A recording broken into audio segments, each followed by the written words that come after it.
On est sur une matinée où on réfléchit à comment la société civile s'engage, comment est-ce qu'on peut tous s'engager.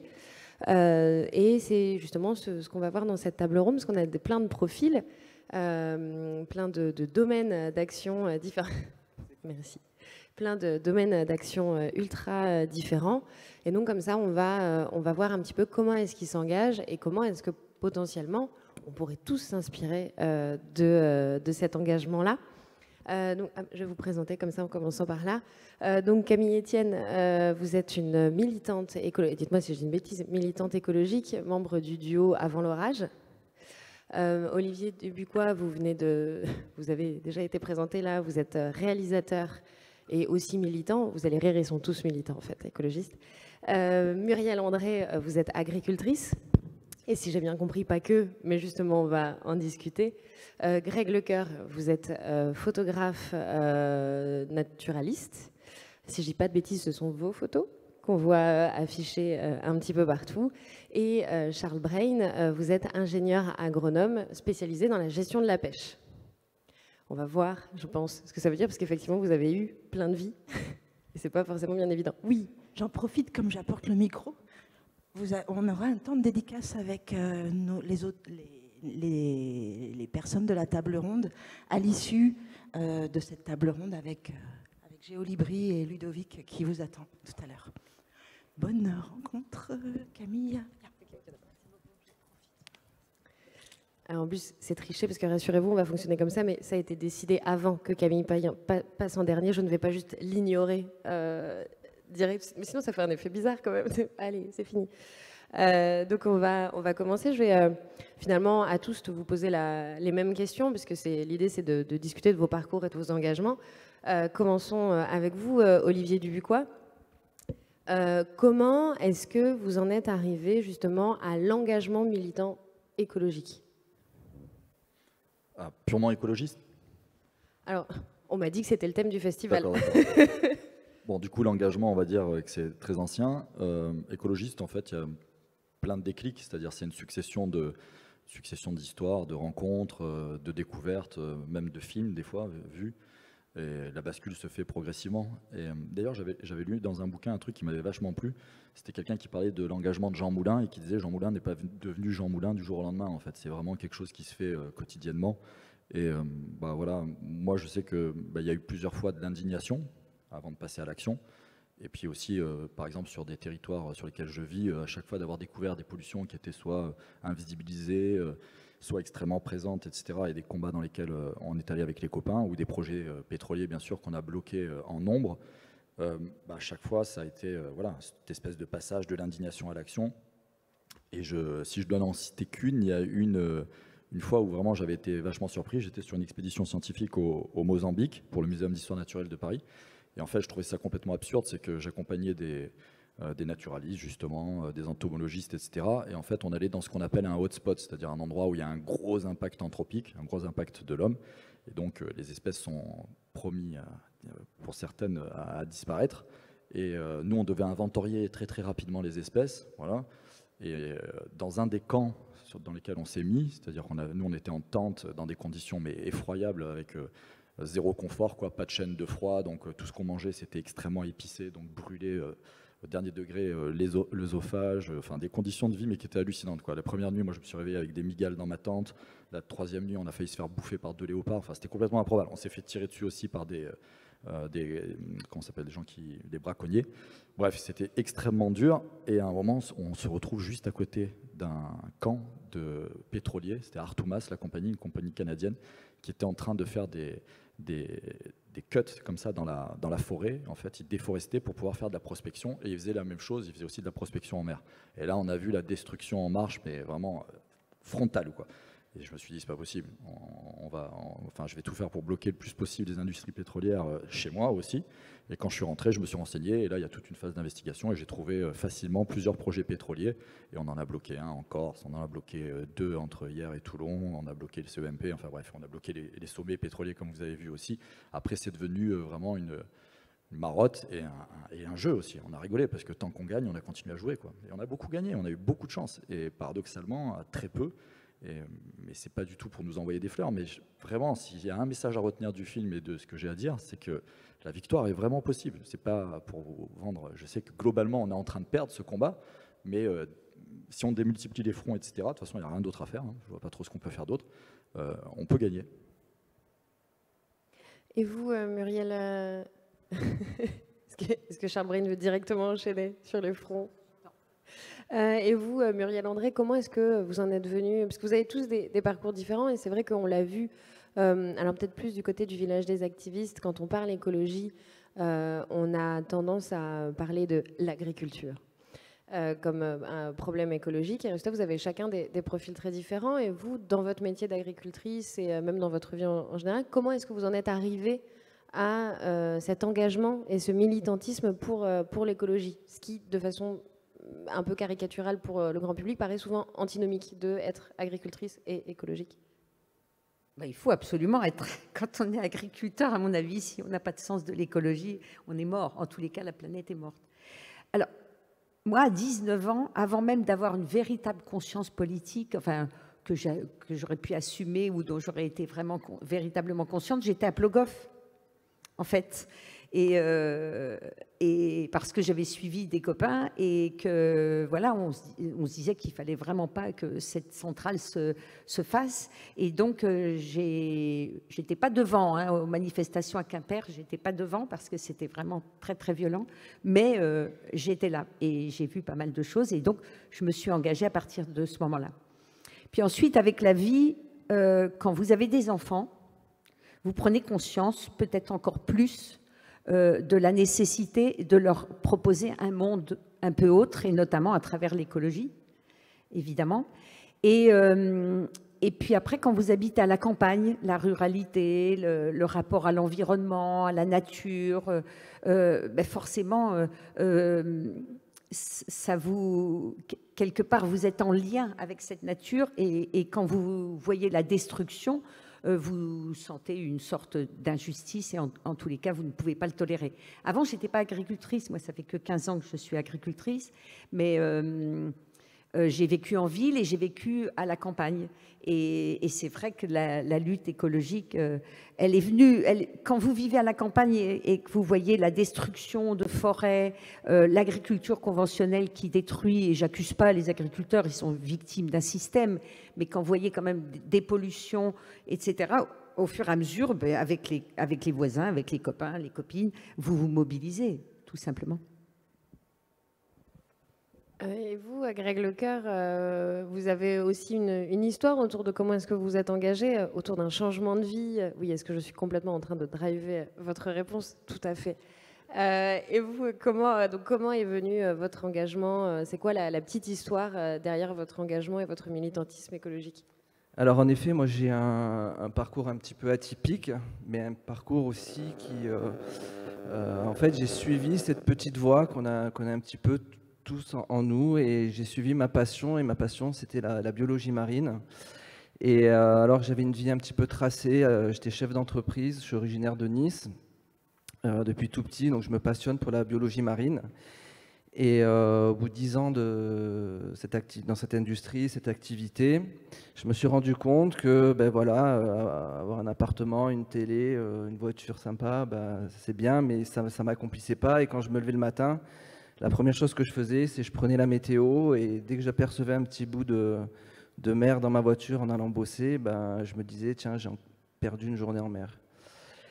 Et donc tout mon temps libre, en fait, je le passais à plonger, à explorer le parc du Mercantour, hein, pour ceux qui connaissent. Voilà, je vis dans une région formidable entre la mer et la montagne. Et un jour, j'ai décidé de me consacrer qu'à ça. Donc j'ai tout plaqué en France et je suis parti avec mon petit sac à dos et mon caisson de plongée. Donc j'étais plongeur, photographe. Et j'ai fait un tour du monde. Donc j'ai vécu une aventure absolument incroyable. J'ai passé du temps aux Galapagos, où là j'ai commencé à développer un style photographique. J'ai commencé à découvrir une biodiversité assez incroyable. J'ai travaillé aussi avec des scientifiques de la station Charles Darwin. Et petit à petit, comme ça, j'ai exploré toutes les mers du monde pendant 1 an. Et quand je suis rentré, j'ai commencé à publier mon travail, devenir photoreporter et revoyager comme ça pour aller raconter des histoires des océans au travers la planète.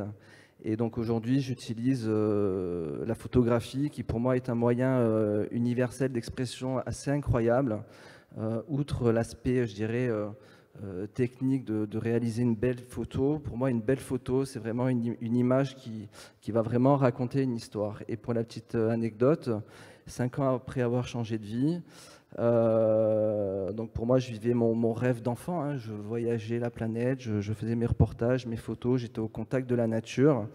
Et donc en 2016, j'ai été élu photographe nature de l'année par National Geographic. Donc là je me suis dit tiens, j'ai bien fait de suivre cette petite voie et de changer de vie. Et vous, Charles Brain, plein de vie. Non, je dis et vous parce que pour la petite histoire, hier, je dis j'ai pas compris ce que vous faites. Donc vous, comment est-ce que vous en êtes venu à l'engagement? Parce que pareil, il y a cette espèce de petit sursaut un peu étonnant de waouh, vous êtes militant écologique et pêcheur dans le monde de la pêche. Waouh, je comprends pas. Comment est-ce que vous en êtes arrivé là, vous? Bah, c'est hyper simple, un peu comme disait Erwan, gardez toujours en tête cette petite voix qui est derrière et qu'on a sur mon gamin et qu'on éteint au fur et à mesure de la vie. Elle est hyper importante à garder. Alors moi, je suis pas du tout né ou grandi écolo. Moi, j'ai grandi en ville, à Paris, et j'avais la chance d'avoir une grand-mère en Normandie, une grand-mère en Bretagne, et où je passais toutes mes vacances. Chez l'une, il y avait une rivière devant la maison, et chez l'autre, il y avait la mer pas loin. Et depuis que j'ai 3 ans, j'ai développé une fascination pour la pêche, qui paraît pas forcément le truc intimement écolo, mais ça a été mon rapport à la nature de départ, et vraiment une fascination. Je ne suis pas du tout d'une famille de ce milieu-là. On fait plutôt médecin ou architecte chez moi que marin-pêcheur, et contre vents et marées, je me suis dit, mais moi, c'est mon truc.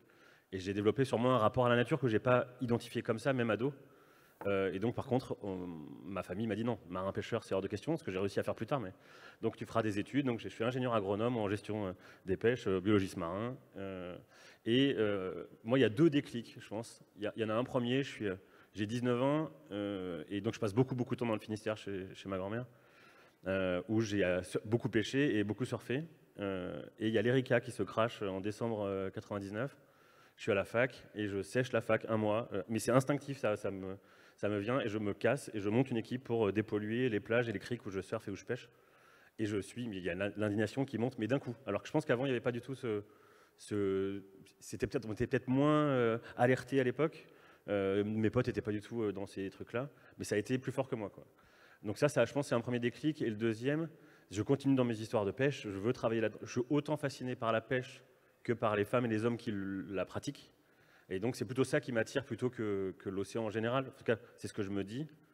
Et je travaille, dans un de mes premiers boulots, je suis en charge de mettre en place une équipe de scientifiques qui va embarquer sur les bateaux de pêche en France pour essayer d'estimer les premières captures accidentelles de cétacés. Enfin, c'est pas les premières, mais c'est la première fois qu'on les documente.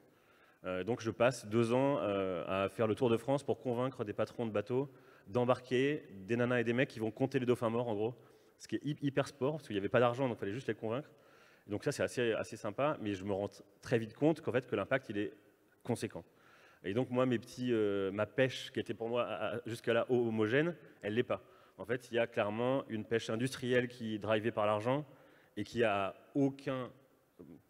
se fiche complètement de la biodive et de l'impact qu'elle peut avoir, à la fois sur les cétacés, mais aussi sur des espèces de poissons ou d'espèces marines qu'elle ne veut pas et qu'elle va rebalancer mortes par-dessus bord, l'impact qu'elle va avoir sur les fonds marins. Et donc là, je me réveille en me disant, mais je ne peux pas continuer comme ça, quoi. Et c'est ce qui fait que je suis parti en ONG. C'est qu'après, je suis parti à 30 ans à la pêche, mais pour faire une pêche un peu comme Muriel, quoi. En fait, il n'y a clairement pas la pêche. Il y a 80% de la pêche qui est en volume, qui est hyper impactante. Et puis, il y a une poignée de militants qui ne se connaissaient pas, qui s'ignoraient d'ailleurs. Et donc, moi, mon but, ça a été de le faire et surtout de rassembler tout ce monde-là en créant un syndicat des petits bateaux, en montrant qu'il y avait des convergences entre les assos écolos et les pêcheurs qui faisaient ça bien. Et c'est ce que je fais depuis 15 ans sous diverses formes. Voilà. Donc, juste pour revenir, l'engagement, c'est vraiment pour moi un truc qui est à la portée de tout le monde. Et il faut juste écouter cette petite voix, l'indignation qui arrive à chacun ou à chacune dans les moments de la vie, juste parce qu'on a une passion. Clairement, la pêche n'était pas intuitive sur l'écologie, mais je pense que n'importe qui peut, si on l'écoute, s'engager parce que c'est révoltant, tel ou tel événement, encore plus aujourd'hui, parce que c'est encore pire qu'il y a 20 ans. Mais... Donc, que chacun écoute sa petite voix. Et vous, Camille Etienne, oui, ça fait un effet comme ça. Comment est-ce que est arrivé votre engagement militant pour l'écologie? Est-ce que c'est pareil, un déclic, une histoire, un fait comme l'Erika qui vous y amène? Ou alors c'est plus progressif, ça vient d'autre chose? Comment vous en êtes arrivée à devenir militante pour l'écologie? Bonjour. Déjà, je ne suis pas encore fait tirer dessus par des braconniers ou j'ai pas fait des... Donc, étant la plus jeune, ma vie est beaucoup moins folklorique que ces personnes merveilleuses. Muriel, elle a dit que ça fait 15 ans seulement que je suis agricultrice. Moi, c'est la moitié de ma vie, donc j'ai un peu moins de choses à vous raconter. Mais non, je crois assez peu, enfin en tout cas très intimement dans le déclic.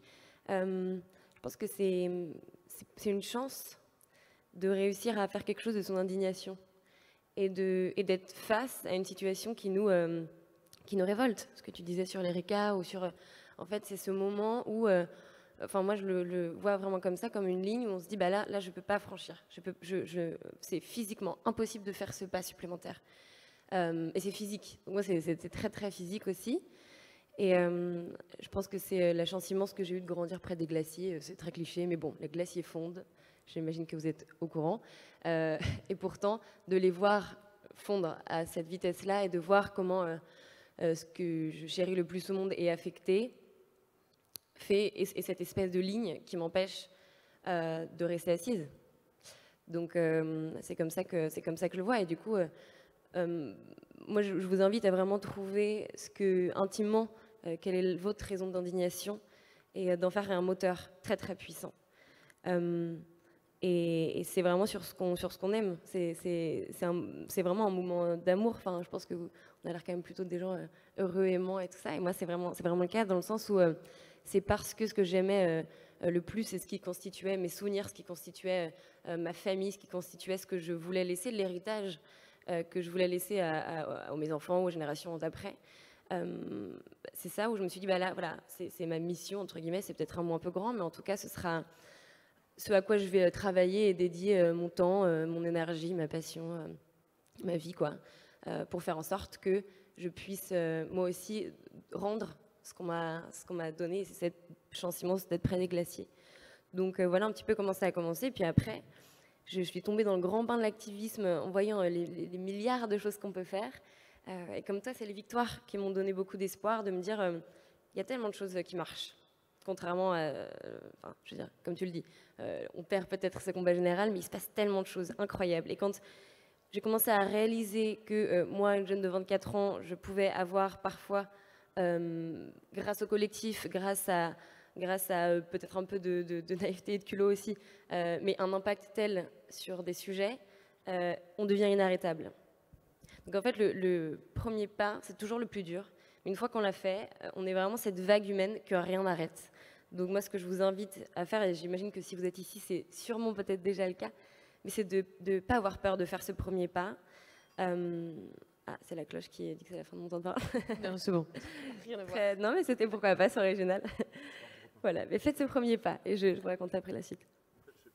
Il y a, sur toutes les petites histoires que vous racontez, enfin petites histoires, elles sont quand même très, très impressionnantes et en plus sur le fait que vous n'ayez pas tous les mêmes parcours. J'ai juste, avant qu'on enchaîne sur l'autre question, une petite question un peu pour vous. Comment on fait pour pas avoir la flemme ? Parce qu'en fait, ce que vous racontez, voilà, c'est écouter sa petite voix, c'est le premier pas qui est le plus difficile, c'est l'indignation. Et en fait, moi, quand je vous écoute, je me dis, mais ouais, mais en fait, il y a un truc qui bloque. Et pour vous, comment on fait pour dépasser ce truc bloquant? Comment on fait pour dépasser la flemme de s'engager? Parce que des fois, j'ai l'impression que c'est ça, surtout, c'est beaucoup de flemme. Ou de peur, ça dépend. Qui veut commencer? Olivier est chaud. Ouais, moi je rebondirais sur ce que dit José dans le film et ce que vient de dire Camille. C'est plus des peurs, mais enfin le mot peur il est fort, mais c'est plus en tous les cas dans l'imaginaire collectif, on se fait une montagne des fois de choses qui sont extrêmement simples. Avec des copains et des copines, la plupart des combats qu'on a gagnés, au début on était, comme toi Muriel d'ailleurs, vous étiez 2 au début, etc. On était 3-4, quoi. Des fois il y a des combats qu'on a gagnés à 2. Enfin, ça paraît complètement absurde parce qu'on se dit que c'est compliqué.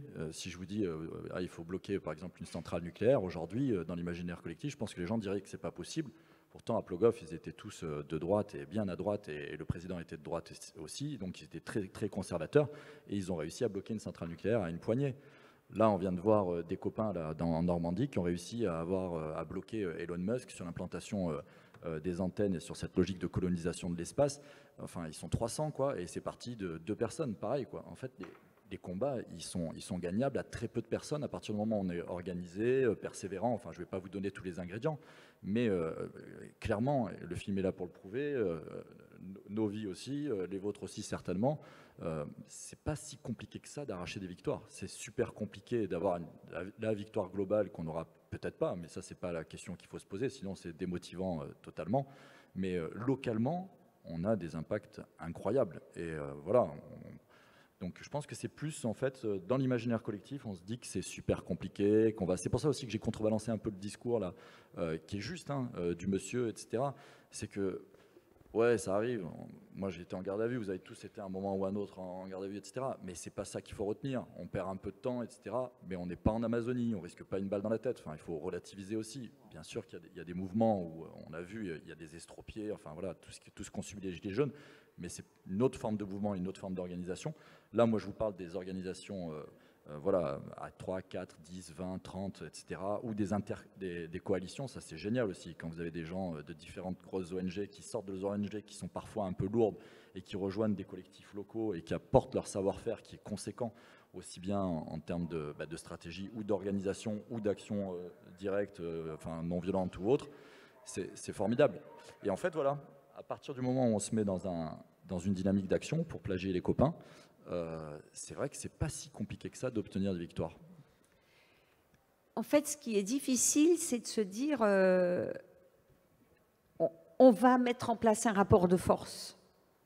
C'est-à-dire que quand au quotidien, je rappelle, on vit à la campagne, comme nous par exemple, il y a des forêts qui vont être rasées, à un moment donné, on ne se pose même plus la question. C'est-à-dire que instinctivement, ou je ne sais pas, est-ce que on est fabriqué comme ça, c'est notre ADN, ou on a envie que ça s'arrête, on trouve ça injuste, on a envie que ça s'arrête. Donc du coup, on ne réfléchit plus. Et ce qui peut nous bloquer, c'est se dire qu'on va être dans un rapport de force. Et pourtant, le rapport de force est inévitable. Il fait partie, encore une fois, des 3 points. C'est le rapport de force, la mise en place d'alternatives et l'éducation populaire. C'est-à-dire qu'il faut vraiment en parler, communiquer avec l'éducation populaire, mettre en place les alternatives et ne pas avoir peur du rapport de force, qui peut être difficile, mais si on est un groupe, nous on a commencé à très peu, mais on a fini à 1000 quand même. On avait 1000 adhérents sur notre assaut de lutte contre Hercia. Et ça, vous êtes poussés derrière par des gens, même s'ils ne sont pas forcément sur le terrain, qui sont là, qui vous soutiennent, qui permettent d'acheter des trucs, des affiches, de faire des affiches, parce qu'avec leur adhésion à 10 balles, c'est toujours ça. Enfin voilà, c'est... Et puis, le mouvement se fait, quoi. Et c'est vrai que ça peut faire peur. Moi, je comprends qu'on n'ait pas envie de s'engager, mais il faut accepter le rapport de force. Alors moi, je pense que mon travail, il est un petit peu moins engagé que vous, et je pense qu'on peut agir à tous les niveaux. Tout à l'heure, je disais, j'utilise vraiment la photographie comme un moyen d'expression. J'essaie de magnifier le monde du vivant. Vous pouvez voir derrière vous ces images de la faune, de la biodiversité en Antarctique. Donc c'est une faune qui est en danger. Donc moi, je suis plutôt sur le terrain, je suis plutôt un témoin de la nature. Je vais raconter des histoires et je vais montrer ce qui se passe. Moi, il y a un point que j'aimerais souligner quand même, c'est que aujourd'hui, c'est mon point de vue, si on veut faire évoluer les choses, si on veut améliorer demain et laisser un patrimoine à nos générations futures, je pense que la solution, elle est en nous tous et à des degrés différents. Je pense qu'on est tous consommateurs final. Et pour ça, c'est nous qui créons l'offre, c'est nous qui font la demande. Et ce qui me choque un petit peu, c'est qu'à l'heure d'aujourd'hui, comment les citoyens ils continuent aujourd'hui à consommer d'une manière extravagante et on ne se pose pas les bonnes questions. Je ne suis pas sûr qu'un changement radical d'imposer aux gens de changer leur mode de locomotion, leur mode de consommation, tout ça radicalement va être bénéfique, mais moi je tends plus pour essayer de de communiquer un maximum, d'essayer de faire prendre conscience aux gens que voilà, aujourd'hui, il faut qu'on se pose les bonnes questions, il faut consommer peut-être de manière, ce qu'on appelle un petit peu raisonnable et intelligente. Pourquoi, quand je vais au restaurant, par exemple, je ne poserai pas la question au restaurateur de la provenance du poisson ou de la viande ou je ne sais quoi.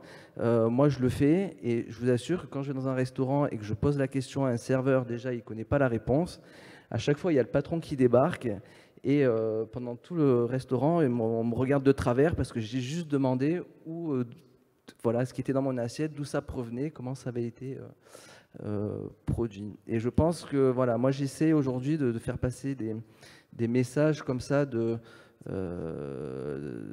positifs. J'essaie d'être optimiste. Je magnifie le monde du vivant. Je documente les pressions anthropiques, donc je mets le doigt et je fais des images un petit peu gore, entre guillemets, pour montrer les pollutions, enfin voilà, toutes les activités de l'homme sur la nature.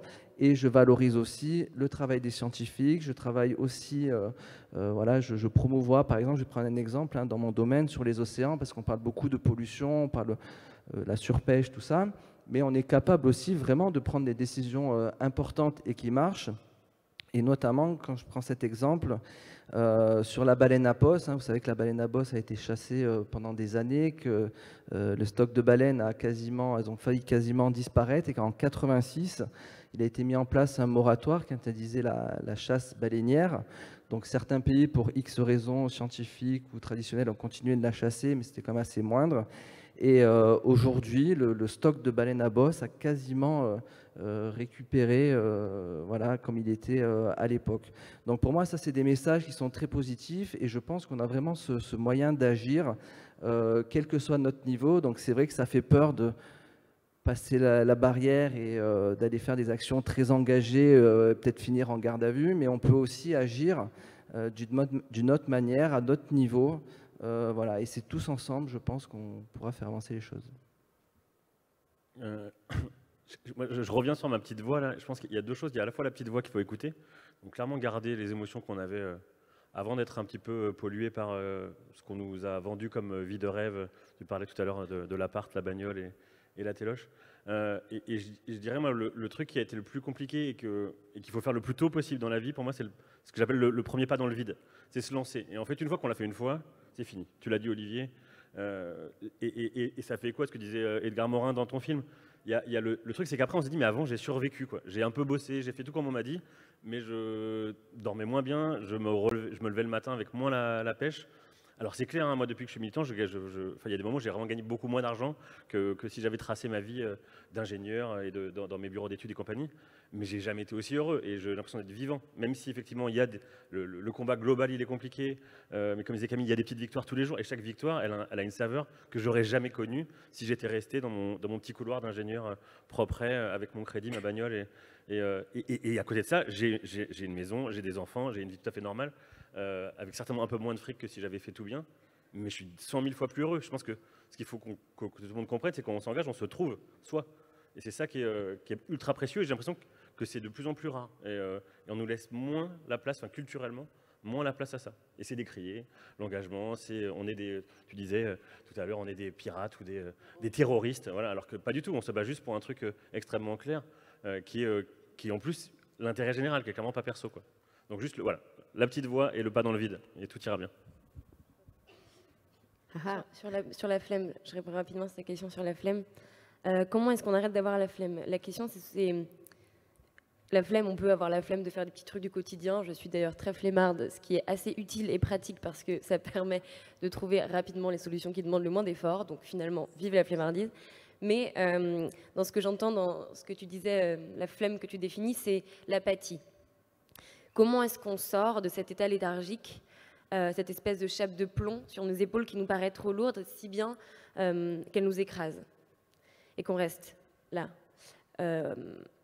En réalité, pour moi, il s'agit, pour faire une métaphore très simpliste, mais de sortir de la caverne, quoi, de Platon. C'est de se rendre compte de pourquoi est-ce qu'on est dans cette apathie. Pourquoi est-ce qu'en France, on est un des pays qui prennent le plus d'antidépresseurs, alors que pour autant, on a un PIB comparé à plein d'autres pays qui est censé être bien, et on est un pays assez développé et tout ça. Je parlais avec une chargée de communication du rapport du GIEC aux États-Unis il y a quelques jours, et elle me parlait de la nouvelle stratégie des big oil companies, en gros des grandes compagnies pétrolières, BP, Shell, Total. Promis, ça va être court, mais je ne sais pas si vous savez que dans les années 70, ils étaient au courant, ils ont eu les premiers documents, leurs scientifiques étaient les meilleurs. Ils ont pu embaucher parce qu'ils avaient de l'argent des gens extrêmement compétents. Qu'est-ce qu'ils en ont fait? Comme les cigarettiers, ils ont décidé de créer le doute, la fabrique du doute. C'est assez simple, on paye des gens sur les plateaux télé pour dire que le réchauffement climatique n'est pas dû à l'homme. On crée dans la société, on insinue comme ça que peut-être il pourrait en être autrement. Et ce qu'on appelle la loi de Brandolini, c'est qu'il faut 1 seconde pour dire une connerie et puis des semaines pour essayer de la réparer. Donc, stratégie qui a été, ma foi, très utile, puisqu'ils ont pu continuer à vendre ce pétrole et toutes ces énergies fossiles pendant pas mal de temps, hein, ce qui nous a amené dans cette super situation que vous connaissez. Mais là où ça change et où ça rejoint l'apathie, c'est que les nouvelles stratégies sont celles de justement créer le désespoir. Parce qu'alors, quand c'est trop grand, quand on est certain, intimement certain, que le combat ne pourra jamais être gagné, alors quoi? Alors on jouit jusqu'au bout, on profite des derniers instants, et c'est comme dans Don't Look Up, je ne veux pas spoiler ceux qui l'ont pas regardé jusqu'au bout, mais si on sait que la météorite arrive, mais évidemment que moi je serais en train de dîner avec ma famille, de faire l'amour ou d'aller d'être en haut d'une montagne, et tant pis, j'essaierai pas de l'arrêter. Donc en fait, ce qu'on crée, et leur stratégie là actuelle, c'est de créer l'éco-anxiété. Et je suis bien évidemment inquiète, sûrement comme vous, par ce qui se passe, et ça traverse ma chair et mes états d'âme et mes angoisses. Mais il faut vraiment prendre conscience que c'est aussi une stratégie de communication extrêmement puissante qu'il faut qu'on soit capable de renverser. Donc quand on vous dit on peut y arriver, on peut faire des choses, c'est pas parce qu'on a lu des citations de motivation avant de venir et qu'on a envie d'être des coachs sportifs refoulés, c'est précisément parce qu'on peut faire des choses et que ça dépend uniquement de nous. L'avenir, le demain, le temps advient en fonction de ce qu'on fait aujourd'hui. C'est le principe du temps. Donc précisément, ce qu'on gagne ou pas, la direction qu'on va prendre dépend de ce que nous, on arrive à faire et de si nous, on décide ou pas de l'infléchir. Donc voilà comment, à ce qu'à mon avis, on sort de la flemme, c'est prendre conscience que cette flemme est aussi politique, est aussi une stratégie et que il faut c'est une nécessité absolue d'en sortir. Merci, merci beaucoup. Alors, attention Olivier, 2 minutes. Il a un train à prendre, c'est pour ça. Maintenant, on va passer à justement comment est-ce que vous vous engagez. Donc, Olivier, vous, c'est quoi votre façon? Parce que vraiment, tous, vous avez une façon différente de faire. Comment vous militez? Moi, je crois que déjà, on a à peu près tous les mêmes façons de militer. C'est juste que le curseur, il est plus positionné sur un point ou sur un autre, mais on est passé à peu près par les mêmes cases. En gros, pour faire court, moi j'ai adoré, et je continue à le faire, mais moins souvent, monter des luttes en fait. Ça c'est juste formidable, c'est-à-dire structurer des luttes, que ce soit sous la forme d'une coalition, que ce soit sous la forme d'une poignée, définir un objectif, gagner bien sûr, ça c'est formidable, ça permet en fait de poursuivre et ça galvanise un peu les troupes, etc. Ça c'était la première façon qui est extrêmement classique, quoi, soit sous la forme de collectif, soit avec des assos, etc. Mais c'est à chaque fois en fait en fonction du projet et on essaie de dimensionner la chose. Des fois sur les projets pétroliers on a besoin d'une légitimité à agir, donc on va chercher par exemple les pêcheurs. Voilà, enfin il y a des stratégies et c'est digne d'une partie d'échec comme je disais. Donc ça moi j'adore, c'est un des leviers bien sûr. Le deuxième, on va dire, c'est depuis quelques années, là, on a fait un truc de façon complètement informelle, c'est qu'on voulait qu'il y ait une sorte de réseau d'entraide entre toutes les luttes avec des sujets complètement différents, c'est-à-dire des gens qui vont se battre par exemple contre un contournement autoroutier ou d'autres pour la protection de la biodiversité ou d'autres qui ont monté des ZAD et ainsi de suite. Vraiment des luttes très très différentes et on les invite dans un endroit, on leur offre à manger, ils restent sur place, ils sont logés, nourris. Et même on leur offre notre bière bio locale, gratos aussi. Et en fait, on n'a pas d'attente, si ce n'est qu'il y a des ateliers qui se forment, il y a des fertilisations, enfin je sais pas, j'aime pas trop d'ailleurs ce terme non plus, mais en gros, il y a des trucs croisés qui se font. Et ce qui est pas mal, c'est que ça donne lieu à de l'entraide et à des réseaux d'entraide de façon informelle. Ça, je trouve que c'est super aussi, et donc on participe à ça. Et après, moi, à titre vraiment, parce que là je disais on, et ça c'est sous la forme d'assaut, que ce soit ZEA, Nation Océan, enfin tous les mouvements auxquels on participe avec les copains et les copines.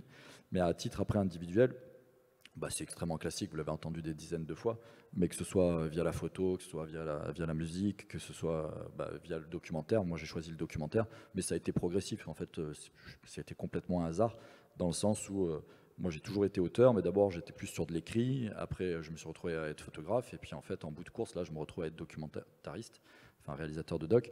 Mais c'était pas planifié, c'est juste que je trouvais qu'il manquait des histoires sur ces victoires, quoi, sur ces luttes et sur ces façons d'agir. Et ça rebondit un peu par rapport à ce que tu disais. Moi, mon premier doc, c'était justement sur toutes les techniques de désinformation d'un industriel liées à la pollution des boues rouges. Et en fait, c'est exactement les mêmes stratégies de marchands de doute que vous avez chez les cigarettiers, chez l'amiante, enfin l'industrie de l'amiante, etc. Enfin, toutes les industries polluantes, ils ont tous eu les mêmes approches pour semer du doute. Et je me suis régalé à faire ça pour que ce soit un cas d'école, justement, pour qu'on puisse le décliner sur d'autres sujets. Le film s'appelait Zone Rouge. Et aujourd'hui, et ce sera mon prochain film d'ailleurs, ce qui me passionne, et ça fait le lien avec Don't Look Up dont tu parlais, c'est pour ça que j'ai parlé de cette lutte là en Normandie, c'est que je trouve qu'il y a, en fait, on a le même constat, on va dire, que les gens qui incarnent aujourd'hui le capitalisme, c'est-à-dire ceux qui l'incarnent le mieux, c'est Bezos et Musk. Et en fait, eux, on part du même constat qu'on ne peut pas avoir une croissance infinie sur une planète finie, sauf qu'on n'arrive pas à la même conclusion. C'est qu'eux, ils disent qu'à cela ne tienne, on va repousser les frontières. On va aller raisonner des astéroïdes, on va aller vivre sur Mars, on va vivre dans des cylindres en apesanteur, etc. Que des rêves qui, scientifiquement, n'ont aucune base et qui ne peuvent pas fonctionner. C'est vraiment de l'ordre du mythe. Ouais, je ne l'ai pas dit, ça donne un peu de crédibilité peut-être à ce que je dis là. Je suis docteur en géographie à la base, je suis universitaire. Et donc ça me passionne de contrer leur construction d'un imaginaire commun en disant qu'on va devenir une espèce multiplanétaire. Et c'est une façon justement de se défausser sur notre engagement ici et maintenant. Et la vie, elle est ici. Et même si elle est ailleurs, on est dans l'incapacité totale de voyager à la vitesse de la lumière, donc on ne pourra même pas y aller. Donc c'est d'une absurdité sans nom. C'est impossible de vivre sur Mars, il y aura toujours de l'exploration scientifique sur Mars, mais la seule façon de vivre sur Mars, c'est un confinement à vie. C'est-à-dire que et vous ne pouvez rien faire pousser, vu le degré de radiation qu'il y a. Donc moi, comme vous tous, on est fans de Star Wars, Seul sur Mars, c'était bien, enfin, c'est super, toute l'industrie hollywoodienne, moi j'adore, tu peux regarder les films et te régaler, mais c'est pas la réalité, c'est ici que ça se passe. Donc mon prochain film sera là-dessus, c'est le dernier mot, ça s'appellera Se battre ou s'enfuir, et donc on essaie de contrer cette colonisation de l'espace qui est en cours, et cette vision d'un imaginaire qui est le même depuis la nuit des temps, quoi, que ce soit à l'époque des conquistadors ou du western, etc., c'est qu'on peut repousser la frontière, et qu'on peut, son corollaire, avoir une croissance infinie, ce qui est complètement absurde. Voilà. Ça a inspiré.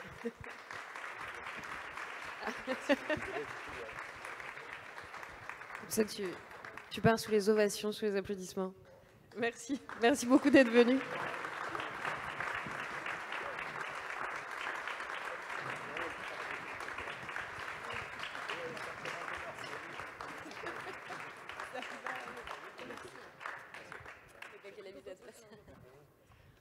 Alors, Muriel André, vous, justement, comment est-ce que vous faites pour vous engager? Parce que, alors, je ne sais pas si... Mais j'ai cru comprendre qu'à la fois, vous vous engagiez dans votre métier d'agricultrice, mais pas que. Donc, justement, vous, comment est-ce que vous vous engagez? Qu'est-ce que vous faites, en fait, bêtement? Qu'est-ce que vous faites? Merci. Je voulais juste rebondir là sur, vous savez, Bernard Friot et Frédéric Lordon, ce qu'ils ont dit aux appels à aller vivre sur Mars de Musk et tout ça. Ils ont dit qu'ils prennent juste un aller et puis mais pas de retour, quoi. Ça, on sera un peu tranquille. Et par rapport à la colonisation, justement, de l'espace, en fait, on est en train de coloniser, nous, les territoires ruraux. Enfin, l'ultracapitalisme colonise les territoires ruraux. Et donc, quand vous vivez à la campagne, en fait, vous êtes attaqué de partout. C'est vraiment une image juste. C'est-à-dire que tous les jours, vous luttez.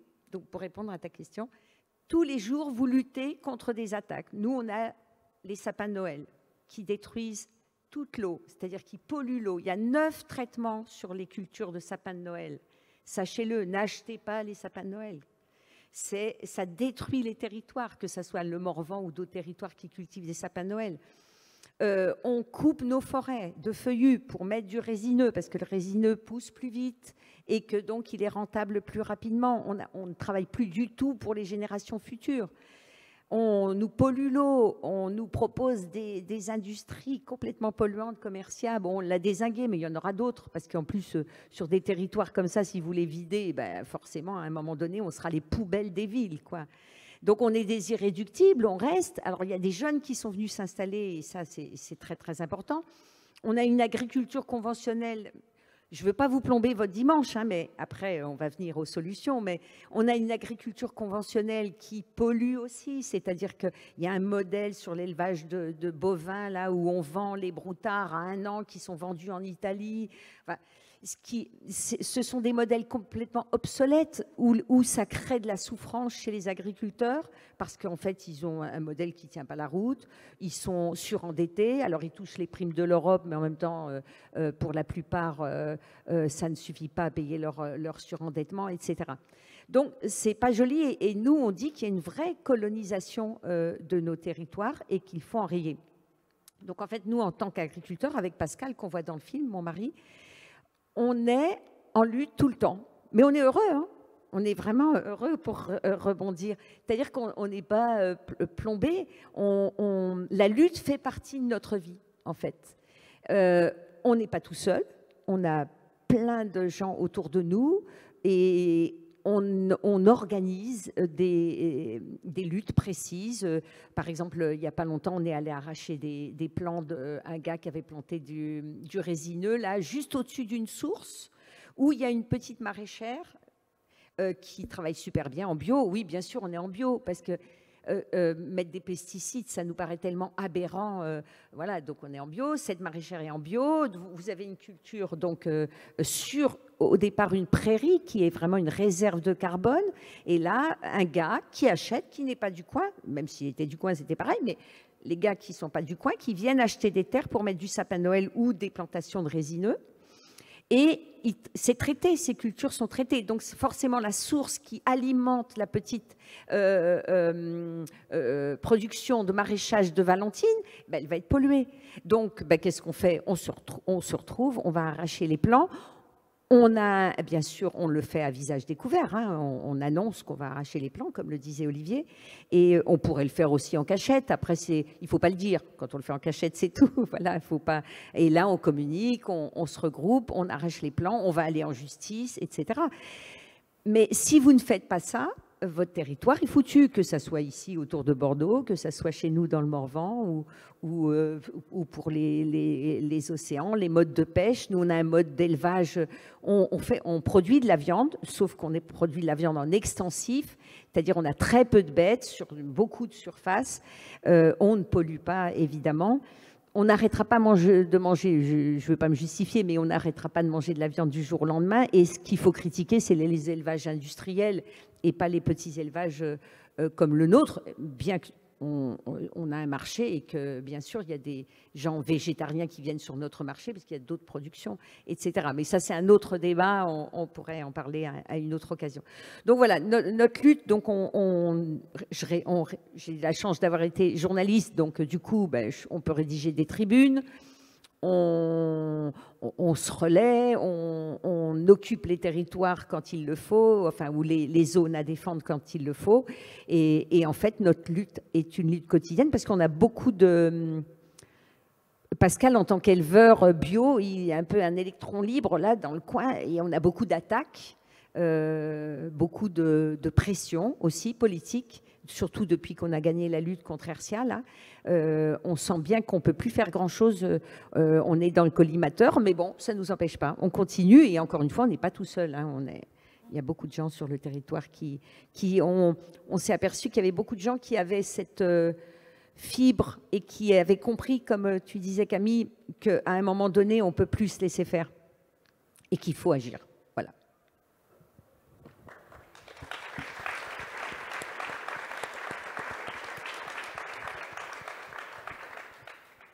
Vous pouvez enchaîner. Greg Lecoeur. Ok, alors... Qu'est-ce que vous faites? Bah, écoutez, moi, je vous l'ai dit tout à l'heure, hein, j'utilise l'image comme moyen d'expression. C'est vraiment mon outil, mon arme, entre guillemets. Et mon travail, en fait, c'est d'explorer les différents écosystèmes marins, c'est de donc documenter la biodiversité et également les rapports entre l'homme et la nature. Et je vais vous donner un exemple. Par exemple, en 2019, avec mon collègue apnéiste Guillaume Néry, on a organisé une expédition en Antarctique pour aller voir un petit peu ces fameux impacts du réchauffement climatique. Moi, j'avais 40 ans donc à cette époque-là, et c'est vrai que depuis 40 ans, j'entends parler du réchauffement climatique, du changement climatique. Mais chez moi, à Nice, j'avoue que j'avais un petit peu du mal à le toucher du doigt, à vraiment voir ces changements. On connaît des phénomènes comme El Niño qui se passent du côté Pacifique et puis qui ont des répercussions notamment sur l'agriculture, hein, même chez nous, avec le climat. Et donc on a monté une expédition à la voile. On a été à la voile explorer la péninsule antarctique pour documenter la biodiversité, d'où ces images que vous avez ici, mais aussi pour voir quels étaient ces changements, parce qu'on sait que les pôles sont le premier observatoire du changement climatique. Donc on a été sur place et il s'est avéré qu'en fait on a eu vraiment galéré. On est parti d'Ushuaia sur un petit bateau de 15 mètres avec un grand capitaine français. Et on doit naviguer le Cap Horn, on doit passer ce qu'on appelle le passage du Drake, hein, donc c'est les mers les plus terribles, hein, même les grands navigateurs craignent ces endroits. Donc nous on n'est pas des grands navigateurs, donc il a fallu attendre ce qu'on appelle une fenêtre météo, donc le beau temps en fait, pour pouvoir s'engager.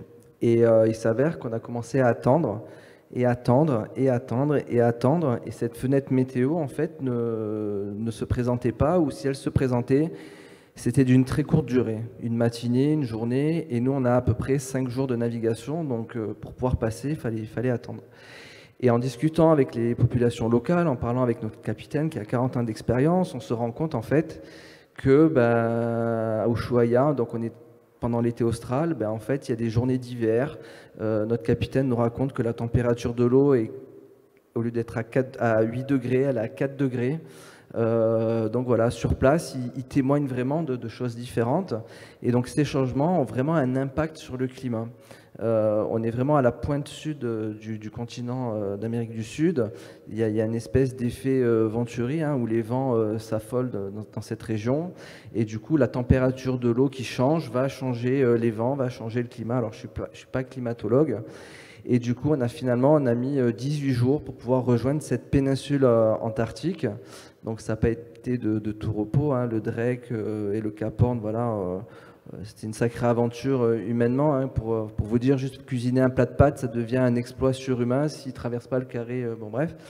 Et arrivé sur place, on avait une quête un petit peu plus, je dirais, égoïste en tant que photographe, qui était de documenter les prédations du léopard de mer sur les manchots, et donc du coup documenter un peu ce cycle de la vie en Antarctique. Et il s'est avéré qu'on n'a pas pu documenter ce comportement animalier, tout simplement parce que le réchauffement climatique fait que la glace fond.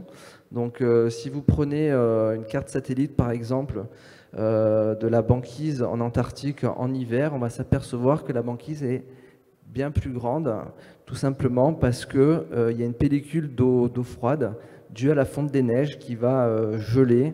Et donc il va construire une énorme banquise, mais qui est de très faible épaisseur. Et la problématique, c'est par exemple les manchots qui nidifient à terre vont devoir attendre quand l'été revient que cette banquise fonde, hein, parce que eux, ils nichent à terre, et donc pour pouvoir aller, il faut qu'ils nagent, mais il faut qu'ils respirent. Donc il va attendre cette fonte, et qui va arriver bien sûr, mais du coup qui va décaler le cycle du vivant. Et en fait, quand on était là-bas, les colonies de manchots étaient vraiment décalées. Mais ce qui décale du coup tout le cycle du vivant, parce que les prédateurs qui attendent que les bébés manchots repartent à l'eau, qui sont des proies faciles, doivent attendre plus longtemps. Et le problème, c'est qu'ensuite l'hiver revient, le froid revient et ça regèle. Et voilà, on a témoigné, voilà, beaucoup d'événements comme ça, comme la pluie en Antarctique, qui est vraiment terrible. La pluie en Antarctique, les bébés manchots, ils sont pas encore, leur plumage n'est pas encore perméable, donc ils vont être mouillés, et la nuit, quand les températures sont négatives, ils vont tout simplement geler et mourir. Donc voilà, on a témoigné des comportements comme ça assez compliqués. Et aujourd'hui, là, je me suis lancé sur un nouveau projet qui s'appelle We Are, j'en profite pour faire un peu de com. Donc c'est un projet qui s'appelle We Are Méditerranée, qui vise à valoriser la biodiversité en Méditerranée et surtout les pressions anthropiques et le réchauffement climatique. Parce que la Méditerranée aujourd'hui fait partie de l'un des hotspots du changement climatique. Et depuis 2 ans, maintenant, je trouve qu'on n'a plus besoin d'aller en Antarctique pour voir tous ces changements. Quand on regarde ce qui se passe en Méditerranée, autour du bassin méditerranéen, certes, on est 500 millions à vivre autour, donc il y a d'énormes pressions anthropiques, mais il y a également ces impacts du réchauffement climatique. On peut le voir avec ces feux, ces sécheresses, ces inondations. Et récemment, moi j'étais en Corse, je ne sais pas si vous avez entendu parler de cette tempête sans précédent avec des vents à 250 km/h. Je pense qu'aujourd'hui, on est vraiment passé dans un virage où on ne sait pas trop ce qui va nous arriver, mais la nature est en train vraiment de se déchaîner. Donc je raconte toutes ces histoires pour répondre à votre question. Merci.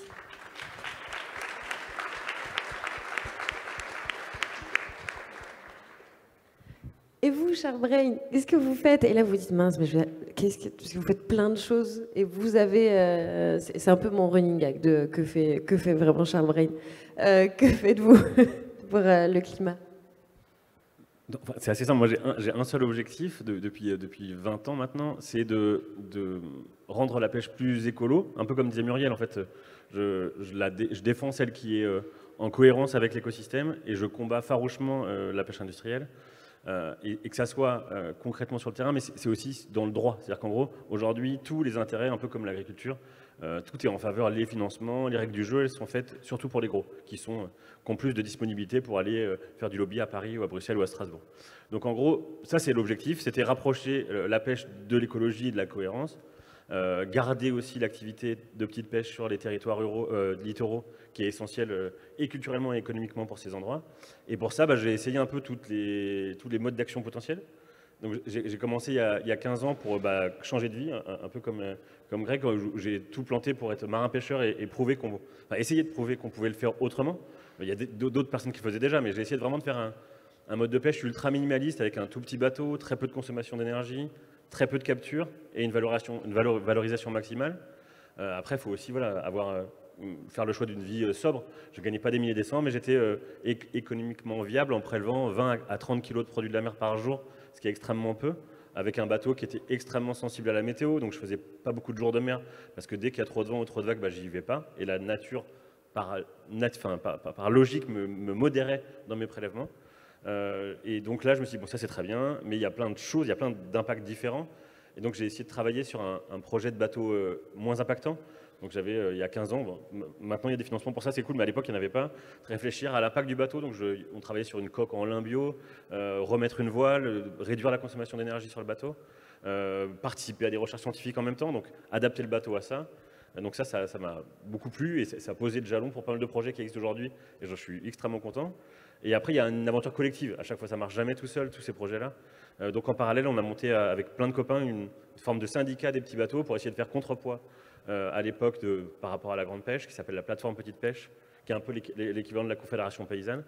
Alors c'est très compliqué dans la pêche parce qu'on est très très individualiste chacun, on part en mer, je les appelle les anarchistes de droite, on part en mer tout seul et en fait on n'a pas notre champ à nous, on partage le champ. Donc en gros on essaie de partir plus tôt que le voisin pour être sûr de mettre les lignes au bon endroit. Donc c'est assez compliqué, le délire collectif, ça c'est ma vie, d'essayer de réunir des gens qui ont tout, que la logique pousse à être individuel. Donc ça continue à marcher et après j'ai essayé d'investir tous les champs. Je me suis dit en fait il faut vraiment essayer de parcourir tous les leviers possibles pour le changement. Donc il y en avait, j'ai toujours été militant associatif dans des assos écolos en faisant venir des pêcheurs dedans, que ce soit en bénévole ou en salarié. Essayer vraiment de les ramener, de créer ce pont entre les deux mondes et qu'ils se parlent parce que généralement les nanas et les mecs qui sont sur l'eau, ils voient des choses que des scientifiques ou des militants ne voient pas. Ils sont tous les jours sur l'eau. Donc ça, c'est ultra important. Et après, il y a d'autres champs à investiguer. Et je voyais, moi, un gros biais qui était le biais économique. Il n'y avait pas, dans l'aval de la filière, des solutions vertueuses pour mettre en avant et permettre, justement, ces pratiques de pêche qui prélèvent peu et qui prélèvent bien, sans impact, enfin, avec le moindre impact potentiel. Donc ça m'a fait venir à 2 trucs que je fais actuellement aujourd'hui. Donc une entreprise qui s'appelle Poiscaille et qui est un peu l'équivalent d'une AMAP pour la pêche. Donc on achète aujourd'hui 230 petits bateaux en France, avec des critères ultra stricts. Il n'y a aucun label qui va aussi loin que nous. Petit bateau, pas de chalut, pas de drague, faible impact, maximum 3 personnes à bord, sorties à la journée maximum. Et on vous garantit partout en France que ce qui est pêché arrive 48 heures après chez vous. Vous savez qui pêche, comment chacun et chacune pêche. Et surtout, ce qui fait la grosse différence, c'est qu'on achète beaucoup plus cher que les criées et à un prix fixe toute l'année. Parce qu'ailleurs, un peu comme pour l'élevage industriel, il y a des enchères pour le poisson. Et en gros, les gros acheteurs font la pluie et le beau temps sur le prix de vente qui n'a jamais augmenté, voire qui diminue d'année en année. Donc, ils poussent les propriétaires de bateaux à pêcher plus pour équilibrer leur compte. Nous, on garantit des prix beaucoup plus hauts et ce n'est pas de l'incantation. L'INRA et le CNRS ont fait une étude sur nos prix pour le prouver. On est 60% plus cher que la criée, ce qui permet à ces bateaux-là de moins pêcher ou du moins de ne pas accroître leur pression de pêche ou de ne pas être tentés d'acheter un plus gros bateau. Donc ça, c'est le levier économique. C'est assez récent, mais pour l'instant, ça marche super bien. Et à côté, j'ai monté une asso avec des copains qui s'appelle Pleine Mer, qui fait deux choses. Qui est toujours sur le levier économique, qui va mettre en avant toutes les nanas et les mecs qui pêchent et qui vendent en direct sur la côte. Donc on a une carte interactive sur Internet où vous pouvez trouver, si vous habitez sur la côte ou si vous partez en vacances, qui pêche où et que vous pouvez trouver leurs produits de la mer en direct, parce que les prix sont mieux, ça raccourcit les circuits, il y a moins de dépenses d'énergie, enfin c'est 100% vertueux. Et donc ça, c'est le pendant, on va dire, sympa de l'assaut, enfin sympa, tout est sympa, mais vertueux, et on a un côté très militant où on combat tous les modèles de pêche industrielle. Donc on a un des faits d'armes, ça a été, on a pourri le baptême du plus gros chalutier français il y a 2 ans, pile à Concarneau, où on a manifesté, on était 5 marins-pêcheurs à poil, pour montrer l'image qu'on n'avait plus ni de droit de pêche, ni de quota, et que c'était ces gros bateaux industriels qui étaient en train de tout rafler. Et pour la petite info, on était donc 5 petits pêcheurs qui travaillions, un méditerranéen, un breton, un basque et un normand. Et en face, on avait donc un bateau qui s'appelle le Scombrus, avec des financements d'une banque hollandaise, une boîte française, qui capture 150 tonnes de poissons par an. Pour vous expliquer, mon bateau, je vivais avec 10 tonnes par an. Le bateau fait 150 tonnes par an, il n'y a que une vingtaine de marins-pêcheurs à bord. Et ce poisson-là est congelé à bord. C'est du poisson que je pourrais pêcher, c'est du chinchard et du maquereau que je pourrais vendre en Bretagne sur la côte sans problème, que je vends avec Poiscaille avec mes pêcheurs. Et ce poisson-là est congelé à bord et vendu 1 € sur les marchés internationaux, au Moyen-Orient, en Afrique de l'Ouest, et il arrive moins cher que les produits locaux là-bas. Donc c'est une aberration sans nom, quoi. Donc ça, c'est vraiment l'activité. Et comme je me suis dit, comme malheureusement, tous ces trucs-là ne marchent pas assez vite, et j'ai transgressé une règle que je m'étais imposée, qui a été de ne jamais faire de politique, je me suis dit, en fait, c'est pas possible. En fait, les règles du jeu, c'est ça qui fera basculer ce secteur-là le plus vite, comme d'autres, j'imagine. Et donc, je tente de manière don quichotesque, parce que je perds à chaque fois, parce que je reste sincère, et pour l'instant, j'ai pas pris de carte. Mais en tout cas, à chaque fois, ça fait 2 ou 3 fois qu'il y a des élections, et collectif, avec plusieurs personnes, on s'engage et on essaie d'envoyer des femmes et des hommes qui savent de quoi ils causent dans les instances. Alors, il y a eu quelques réussites, mais pour l'instant, en tout cas, en ce qui me concerne, et les copains qui travaillons sur la pêche, on n'a encore envoyé personne, mais on va y arriver. Et donc, je pense qu'il faut investiguer tous les fronts quand on a un sujet qui nous tient à cœur pour savoir, on ne sait pas lequel marchera le mieux, mais je pense que c'est vraiment la complémentarité des actions qui fera le changement. Voilà.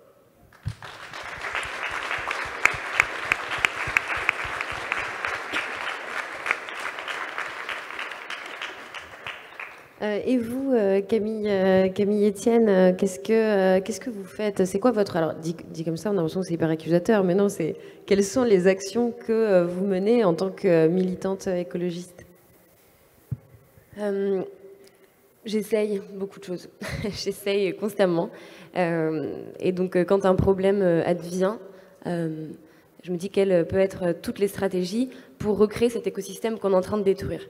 Vous voyez tous le principe d'un écosystème. Vous pouvez lever la main très très discrètement, si ce n'est pas le cas. Je ne dirai pas. Super, merci, on n'a rien vu. En fait, c'est l'idée, les agriculteurs en parlent beaucoup mieux que moi, mais c'est simplement l'idée que tout est utile et tient dans une espèce d'équilibre assez beau en tout cas qui peut être beau, qu'il ne faut pas non plus idéaliser, mais qui a une forme d'équilibre qui fait que dans mon jardin, je sais que je vais planter tel truc à côté de tel autre parce que ça va lui faire de l'ombre ou lui apporter tel nutriment, etc., etc. C'est le principe de la vie, c'est quand même assez pratique et joli. Il faut que, en tout cas, peut-être la seule certitude que j'ai du haut de mes 24 ans, donc vous prenez comme vous voulez, mais c'est qu'il faut qu'on recrée cet écosystème aussi dans nos moyens d'action. Et que donc précisément, si vous avez quelqu'un qui vous dit, ça m'arrive très souvent en tant que jeune femme, mais moi je sais comment est-ce que tu devrais faire, voilà. Il y a une méthode merveilleuse et c'est comme ça qu'on va sauver le monde. Si s'il existait un mode d'emploi en 10 points pour sauver le monde, j'espère bien qu'on aurait été assez intelligent pour déjà l'appliquer. Ou alors vraiment, dans ce cas, désolons-nous. Mais donc du coup, ce que j'essaie de faire face à un problème, là notamment, on travaille sur, avec Raphaël qui est par là, et puis Marie aussi, mais qui est partie, Marie Toussaint, on travaille sur l'exploitation minière des fonds marins. Bon. En gros, on défonce nos océans profonds pour utiliser des métaux utiles pour les batteries, pour la faire courte. Ça peut commencer en juin 2023. C'est un sujet auquel je ne connaissais rien. Je viens de la montagne, ça ne vous aura pas échappé. Vraiment, les océans me fascinent autant qu'ils me font peur. J'ai peur quand je ne vois pas le fond. Je n'y connais rien à ce sujet. Donc, j'ai l'humilité de le reconnaître, de me former, de poser des questions. Notamment, c'est comme ça que je suis devenue amie avec Raphaël, en le disant bonjour, mais comment est-ce que ça fonctionne? Et ça, et ça, et ça. Comme les enfants qui demandent tout le temps pourquoi et qui sont cette quête insatiable de comprendre. Et une fois qu'on a compris les rouages, alors on peut dérouler la pelote. Intelligence, ça vient à la base de ça, c'est l'idée de quelque chose comme une pelote de laine où en fait on déroule un peu les fils. Et ben c'est comme ça que je vois l'action. Donc il y a ce problème-là qui arrive, très bien. Il y a des compagnies internationales qui vont aller défoncer l'océan profond à parfois plus de 10 km pour des espèces de composants. Qu'est-ce qu'on fait? Il y a 1000 actions possibles.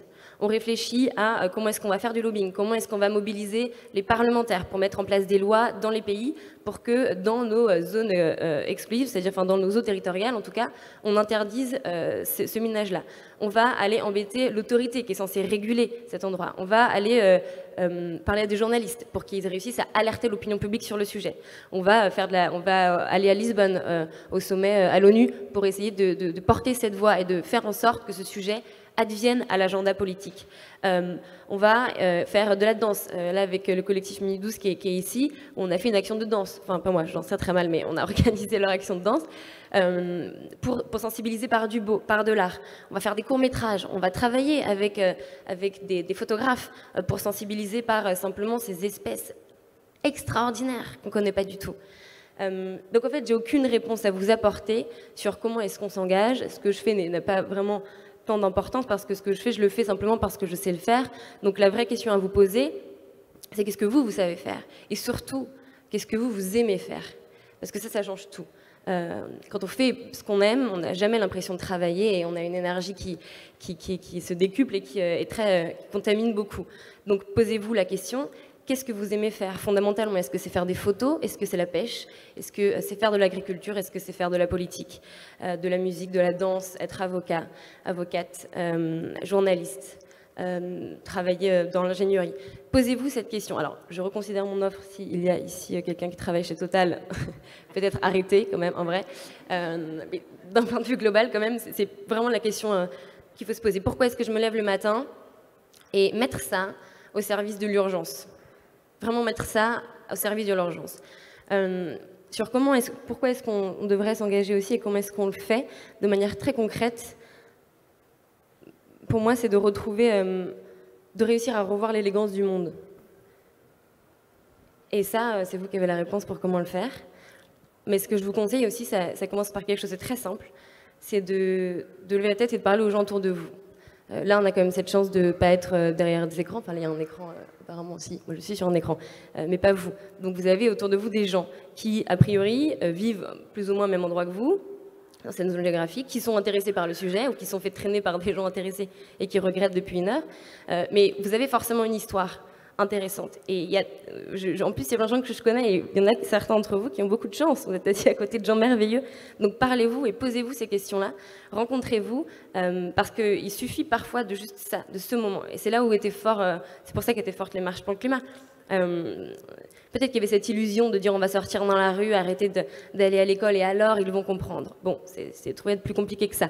Mais ce que ça a permis, et ce que ça continue de permettre, c'est de rencontrer l'autre. Et une fois qu'on rencontre l'autre, alors, vous l'avez vu dans tous nos récits, ce sont toujours des récits collectifs. Parce que ne croyez jamais quelqu'un qui vous dira qu'il réussit seul. Donc rencontrez les gens autour de vous, vraiment, je vous le demande avec bienveillance, mais si jamais ça vous dit, faites l'expérience. En sortant, il y a Uber Eats qui Et ça au début de ces conférences, alors j'ai pas sa splendeur, donc je ne me serais pas permise, mais qui dit, regardez-vous dans les yeux avec quelqu'un que vous ne connaissez pas pendant 1 minute, sans parler, dans cette salle. Et il me disait, tu n'imagines pas le nombre de bébés que j'ai eu de cette histoire, et d'actions, c'est comme ça qui est à la base intéressant, et d'actions fortes qui sont nées. Donc rencontrez-vous, peut-être, et retrouvez cet écosystème, réussissez à regarder l'élégance du monde. C'est vraiment comme ça que je le vois. Et après, de manière, pour finir, encore plus concrète, nous, on a un canal qui s'appelle sur Discord, qui est une plateforme, si vous connaissez, qui s'appelle Avant l'orage. Et on voulait juste créer un espace pour que les gens se rencontrent. Donc, en fait, il y a plein de villes, plein d'endroits. Il y a quelque chose sur Bordeaux. Et l'idée, c'est de mettre en lien des gens qui ont envie d'agir, parce que moi, je reçois beaucoup de messages de gens qui me disent « je ne sais pas quoi faire, par où commencer, je me sens seule, je suis isolée ». Et à l'inverse, énormément de collectifs, de luttes, d'actions concrètes, de solutions qui n'attendent que de l'énergie des gens, de la visibilité, de l'argent parfois. Donc si vous voulez, si vous êtes perdu et que vous ne savez pas concrètement là comment faire demain, même ce soir ou même cet après-midi, je vous conseille d'aller voir là-bas. Moi, je ne mets pas ma main, c'est vraiment un endroit de rencontre. Et il y a plein de choses géniales qui sont passées depuis dessus. Donc je vous conseille d'aller faire un tour. Et je finirai, parce que c'est la fin, c'est terrible. Mettez-vous debout quand même, il n'y a pas que nous qui allons travailler là. Allez. Alors, sur comment... Ok, on va faire un petit jeu. J'espère que ça va marcher, parce que sinon je vais avoir l'air bête, mais c'est pas grave. Je vais... Ah ben si, alors... Je vais compter 1, 2, 3. Et à 3, on tape dans les mains, et après on applaudit tout le monde, ok? Ça vous va? 1, 2, 3. Vous voyez comme quoi les actions sont plus importantes que les mots si on veut convaincre des gens.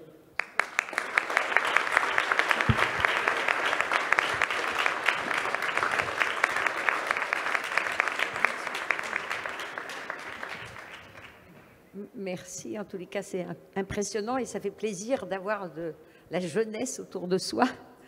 Je voulais juste, j'ai oublié dans mon propos par rapport à ce qu'avait dit Olivier tout à l'heure et à ce qu'on dit depuis tout à l'heure, il y a les grandes luttes très médiatisées dont tu parles Camille, dont on parle, et puis il y a les petites luttes de territoire dont je parlais et où là on communique mais on ne parle pas de nous dans les grands médias, les médias mainstream. Et donc, on est un peu seul, et ce sont ces luttes-là, monsieur, vous avez raison, qui sont bien cassées. C'est-à-dire qu'avec nous, comme il n'y a pas de relais médiatique à haut niveau, on peut nous faire un peu ce qu'on veut, quoi. C'est-à-dire, c'est pas très grave. Donc, ce sont ces petites luttes qu'il faut continuer aussi avec les grandes luttes, parce qu'en fait, tout est lié, c'est un écosystème de lutte, c'est-à-dire tout est interdépendant. Plus il y aura des grandes luttes médiatisées qui vont en quelque sorte un peu protéger les petites luttes, donc continuons les petites luttes pour, je le dis dans le documentaire quand Olivier est venu à la maison, pour se réapproprier nos territoires et arrêter la destruction des biens communs. Là, par exemple, il y a l'histoire des bassines. Pour l'agriculture, la monoculture industrielle, l'agriculture industrielle, on va faire des réserves d'eau au détriment de l'eau qui est un bien commun, au détriment de l'eau pour nous toutes, nous tous. On va faire des bassines pour que quelques maïsiculteurs industriels puissent arroser leur maïs en pleine journée sous 30 degrés ou 40 degrés. Et on va pomper dans les nappes phréatiques et dans les rivières. Donc ça, c'est une destruction de biens communs, je donne juste cet exemple, hein, mais il y en a beaucoup d'autres, et donc il faut se réapproprier nos territoires et nos biens communs.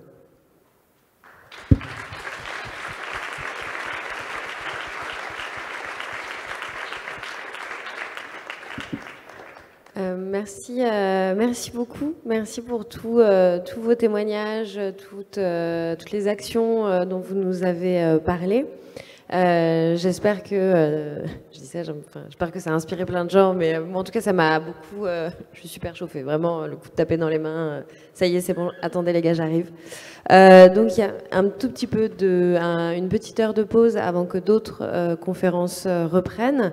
N'hésitez pas, si vous ne l'avez pas encore fait, à traverser la route, puisque en face, il y a le village des activistes avec plein d'associations, toutes les associations le collectif Bassine Non Merci, justement, si vous voulez en savoir un petit peu plus sur ce projet qui est dans la région, c'est en Charente, hein.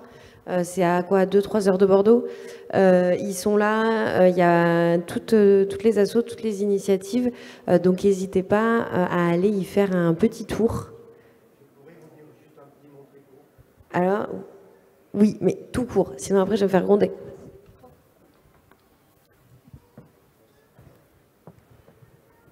Oui, pour compléter ce que vous disiez éventuellement. Oui, en effet, madame, vous avez raison. Les petites luttes, ce qu'on appelle les petites luttes, sont aussi importantes que les grandes. Mais chacun de nous engage une lutte en fonction de son esthétique. Et nous, avec Témoins au bout du monde, nous nous battons du global au local. En Amérique latine, enfin en Amazonie par exemple, nous avons défendu depuis 15 ou 18 ans les Guarani d'Amazonie équatorienne. 150 morts, ils ont eu, caciques tués, en l'affaire de 10 ans, jusqu'en 2011. On défend les Guarani Kaiowá du Mato Grosso do Sul, à la frontière avec le Paraguay, avec un collectif international européen. Ils ont eu 450 morts, 450 assassinats de caciques en l'affaire. Voilà le combat que nous menons sur le plan planétaire. Bon. Mais localement, quand nous sommes en France, eh bien, évidemment, on ne peut pas laisser les déchets s'accumuler partout. L'amiante, toutes les saloperies qu'on nous met, qui rapportent aujourd'hui plus que la drogue. Et pour vous dire qu'en effet, le combat d'une seule personne peut mener à quelque chose, je vais vous donner un exemple. On a fait fermer une usine de poules qui polluait Montbazin, Cournon-Sec, Poussan et Cournon-Terral. 4 villages avaient 25 000 personnes, où il y avait 40 étages d'élevage de poules qui ne respectaient pas les normes imposées par la préfecture. 8 ans de combat.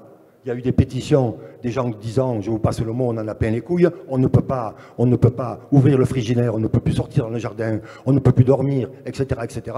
Les municipalités disaient aux gens, quand vous nous direz comment chasser les mouches, on agira, alors qu'ils avaient une obligation dans un carnet qui leur avait donné la préfecture d'indiquer tout ce qui n'allait pas. Ils n'avaient jamais fait aucun contrôle, ils avaient oublié le carnet.